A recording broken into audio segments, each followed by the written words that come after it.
myself. But I dated a white girl. Nigga, didn't I tell y'all I will fuck the shit out of Brooke Hogan? Yeah, I dated a white girl, nigga. Hell yeah. I'm not, I'm very pro-black, but nigga, I will raise up the flag of Europe in the bedroom. I will raise up the flag of Europe in the bedroom. I did not set this record up. This fool. Record this fool. You want to Crispy, get your award, Crispy.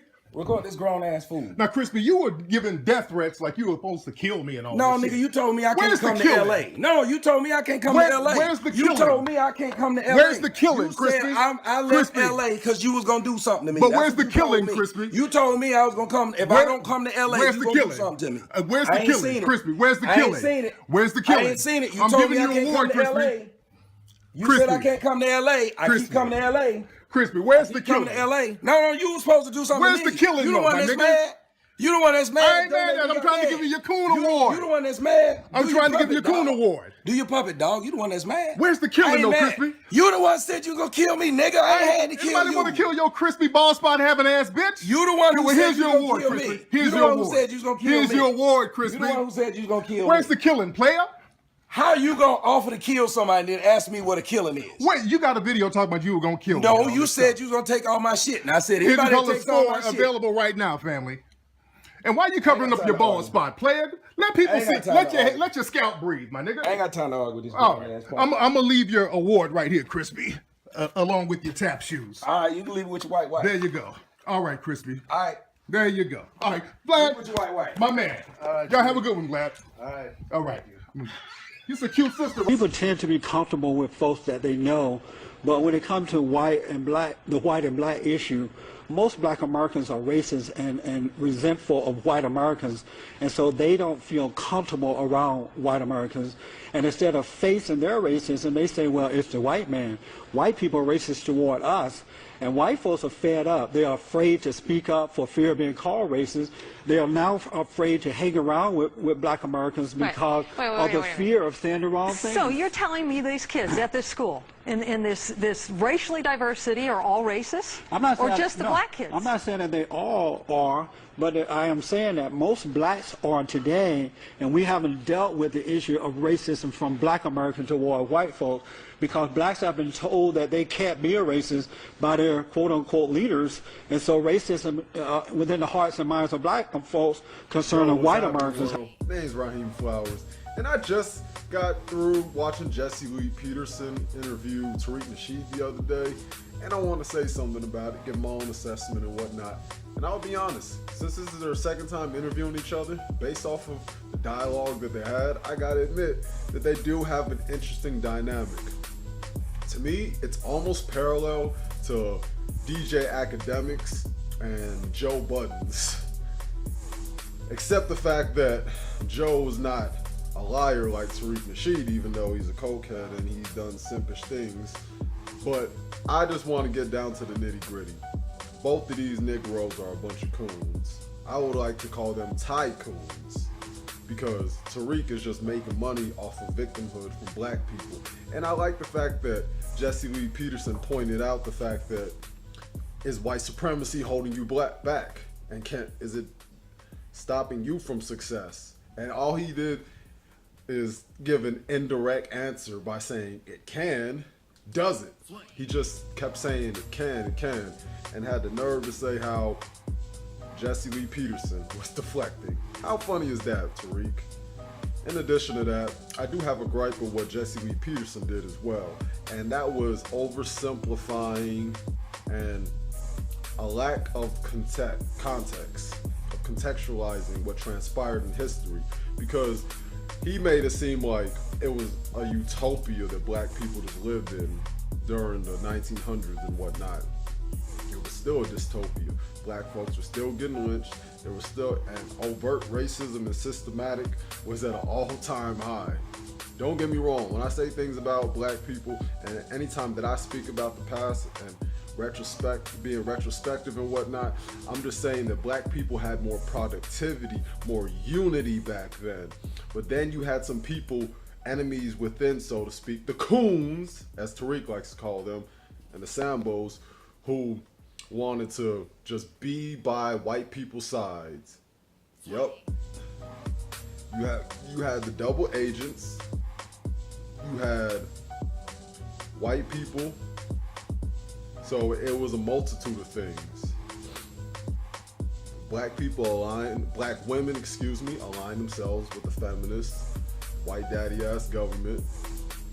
Black men later on started to engage in blaxploitative films, which was creating the image of what being a quote-unquote alpha male black man is, which is what women are attracted to and latch onto because women are attracted to power. It's just the way of the world.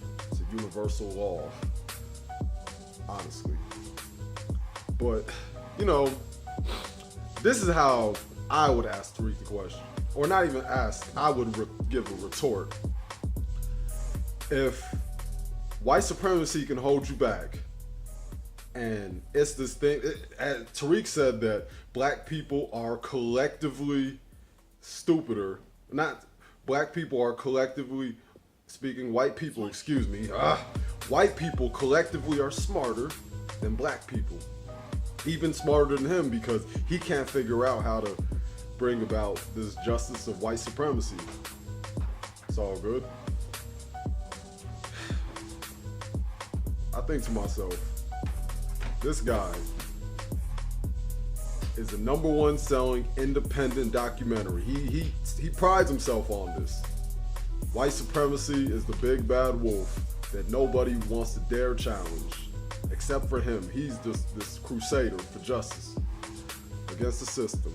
So if he has these documentaries out, he has these films out, and he's becoming globally known, internationally known, to the point where he's #1 seller.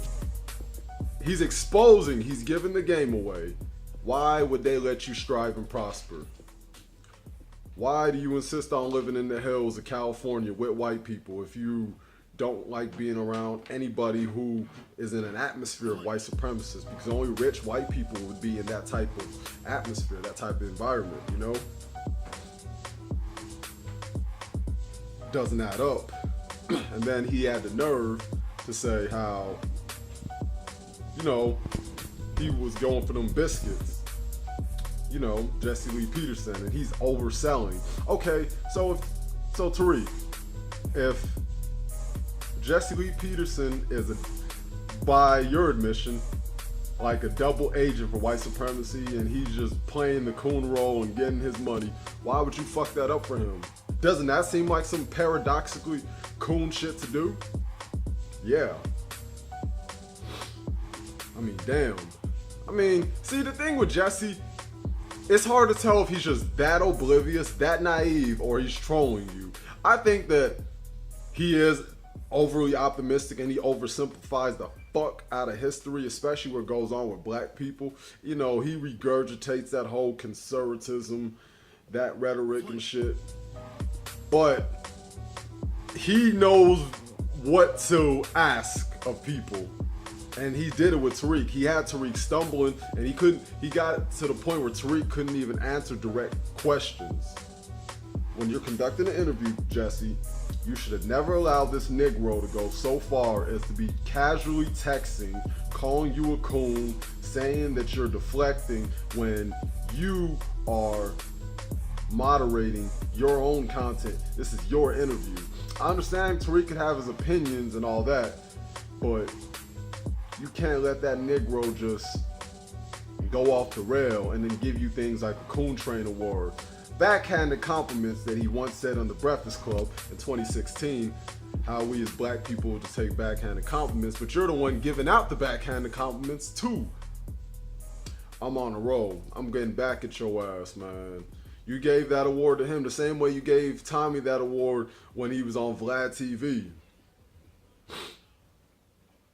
You don't got no problem showing out in front of white people. You don't got no problem displaying a formal behavior because you didn't do that to Tucker Carlson.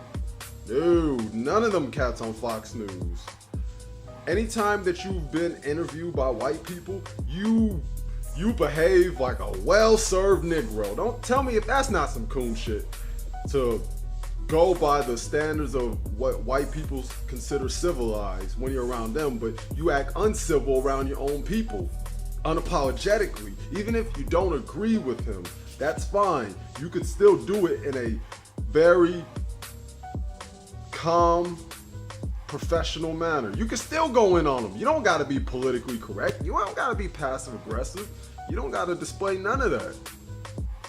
And that's what I don't get. But then again, Tariq is just making money. He's a tycoon. He did it with the art of macking. He did it when he was on MTV and he was just doing things like pickup artists.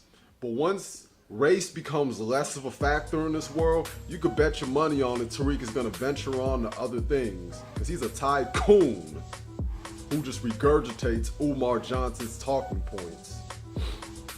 Your ego is just as fucked up as his. You just don't go around saying I'm Big Papa and all that, but you really think in the back of your mind that you're above reproach and that somebody won't check you intellectually, just like some black guy did last year when you were just trying to make fun of his appearance and him being a metalhead, and you know how these white supremacists, you were just trying to, you weren't even saying anything coherent and it had nothing to do with his argument. I remember that shit, Tariq. Didn't say shit about it last year, but bet your ass off I was chuckling at it all. Yup. Anybody who gives the game away, they would never let you, if white supremacy was this actual threat. See, it's something bigger, because let me tell you something, the powers that bees were doing what they did long before this system of white supremacy. White supremacy didn't exist when the Arab slave trade was going down. Nope. It didn't exist when, black people had their own issues. As you stated to Jesse, that black people, there's too much infighting. So if you know there's too much infighting, because like what you're doing with Umar, that's infighting. What you do with Tommy, that's infighting. What you do with any black man that you gloated, that you roasted, them dusty niggas that you roasted, the coons that you roasted. But I've never heard you say this about any white person. Oh, are you gonna say Andrew Schultz? Because even Andrew Schultz, even though Andrew's he's very arrogant, he overestimates his intelligence, even he had you on the ropes on Brilliant Idiots, and he was exposing you for your own idiocy and the own regurgitating bullshit that you talk. Yup. So, Tariq, what you gotta say for yourself, dude? Nothing, right? You're just gonna keep like you said to Jesse, how he's overselling the coon shit. You're overselling this whole victimhood and system of white supremacy, just like these pastors do. But since you're a minister and a denominator of all religions, like you try to sarcastically tell Jesse Lee Peterson, what's in the dark is gonna come to light. That's what they say, Christians, right, in the Bible. So people are gonna see you for your fraudulent fuck shit. I mean, people already do, but the world collectively. So that being said, I'm gone. Peace.